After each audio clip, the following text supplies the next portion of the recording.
আজকের ভিডিওটিতে আমরা দেখব যে যারা অন্নপূর্ণা ভান্ডারের জন্য ফর্ম অ্যাপ্লিকেশন করেছিলেন অনলাইন থেকে, তো অনেকেরই ফর্ম পেমেন্ট ফেল এসছে এবং অনেকেরই form under inquiry, under process এরকম স্টেপে আটকে আছে। তো আপনাদের ফর্ম যাদের অ্যাপ্রুভ হয়ে গেছে, অনেকের হয়তো অ্যাপ্রুভ হয়েছে বাট টাকা ঢুকে গেছে, বা অনেকের অ্যাপ্রুভ হওয়ার পরেও টাকা ঢুকেনি।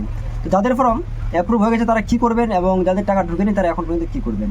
অনেক আবেদনকারীর বর্তমানে অন্নপূর্ণা যোজনা স্ট্যাটাস চেক করার অনেকের স্ট্যাটাস অনেক ভিন্ন ভিন্ন টাইপের দেখাচ্ছে। অনেকের দেখাচ্ছে যে আন্ডার প্রসেস, অনেকের দেখাচ্ছে আন্ডার ইনকোয়ারি, অনেকের দেখাচ্ছে অ্যাপ্রুভ। যদি আপনাদের অ্যাপ্রুভ দেখায় তাহলে আপনারা কী করবেন?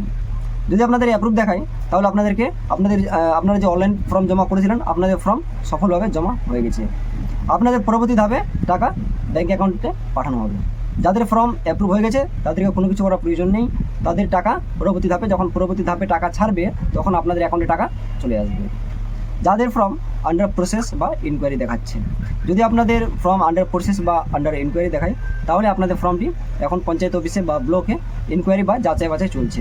তাহলে আপনাদেরকে এখন বর্তমান যে যাদের আন্ডার ইনকোয়ারি আছে তাদের একটি ফর্ম বের হয়েছে, এবং সেই ফর্ম দিয়ে আপনাদেরকে পঞ্চায়েত অফিসে গিয়ে আপনারা যে অনলাইন করেছিলেন সেই তথ্য এবং আধার কার্ড ও ভোটার কার্ড দিয়ে সেই ফর্মটি দিয়ে আপনাদেরকে জমা করতে হবে। যাদের পেমেন্ট ফেল হয়েছে, অনেকের ক্ষেত্রেই পেমেন্ট ফেল হয়েছে। যদি আপনার ক্ষেত্রে পেমেন্ট ফেল হয়ে থাকে তাহলে আপনার ফার্স্ট যে প্রবলেম সেটা ডিবিটির জন্য হতে পারে। হয়তো আপনি ডিবিটি লিঙ্ক করেছেন কিন্তু আপনার ডিবিটি লিঙ্ক হয়নি। যদি আপনার ডিবিটি লিঙ্ক না হয়ে থাকে তাহলে আপনার কিন্তু পেমেন্ট ফেল আসবে। আপনি অবশ্যই আগে ফার্স্ট ডিবিটি চেক করে নেবেন। দ্বিতীয় কারণ হতে পারে হয়তো আপনার ব্যাঙ্ক অ্যাকাউন্টের সঙ্গে আপনি অন্নপূর্ণা যে আপনি অ্যাপ্লিকেশন করেছেন সেটা নামের সঙ্গে বা কোনো অ্যাকাউন্ট নাম্বার ভুল বা কোনো অ্যাকাউন্টের সঙ্গে কোনো মিসিং কিছু হতে পারে।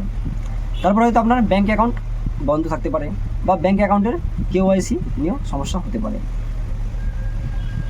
তো যদি আপনাদের পেমেন্ট ফেল হয় এগুলো কারণের জন্য হতে পারে, তবে আপনারা যত দ্রুত পারবেন ব্যাঙ্ক ডিটেলস বা ডিবিটিগুলো ঠিক করার চেষ্টা করবেন। যদি আপনার ব্যাঙ্ক ডিটেলস ঠিক হয়ে যায় বা ডিবিটি ঠিক হয়ে যায় তাহলে আপনার পরবর্তী যখন টাকা ছাড়বে আশা করছি পরবর্তী টাকাগুলো আপনার অ্যাকাউন্টে দেওয়া হবে। এবং যদি আপনাদের অ্যাপ্রুভ থাকলে কোনো কিছু করার প্রয়োজন নেই, পরবর্তীতে আশা করছি আপনাদের টাকা দিয়ে দেবে।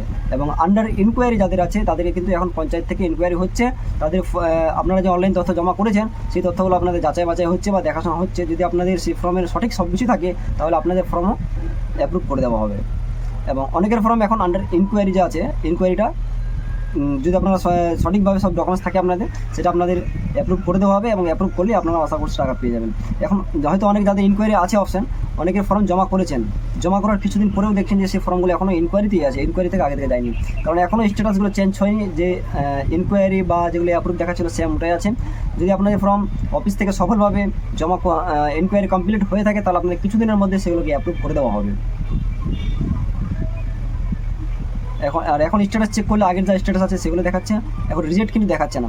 কয়েকদিন আগে রিজেক্ট দেখাচ্ছিল, যে ফর্মগুলো রিজেক্ট ছিল সবগুলোই ফর্ম এখন আন্ডার ইনকোয়ারিতে চলে গেছে। আজকের ভিডিওটি আমাদের ছিল এই পর্যন্তই। এরকম ইনফরমেশন ভিডিও পাওয়ার জন্য আমাদের চ্যানেলটি সাবস্ক্রাইব করে পাশে থাকবেন। ধন্যবাদ।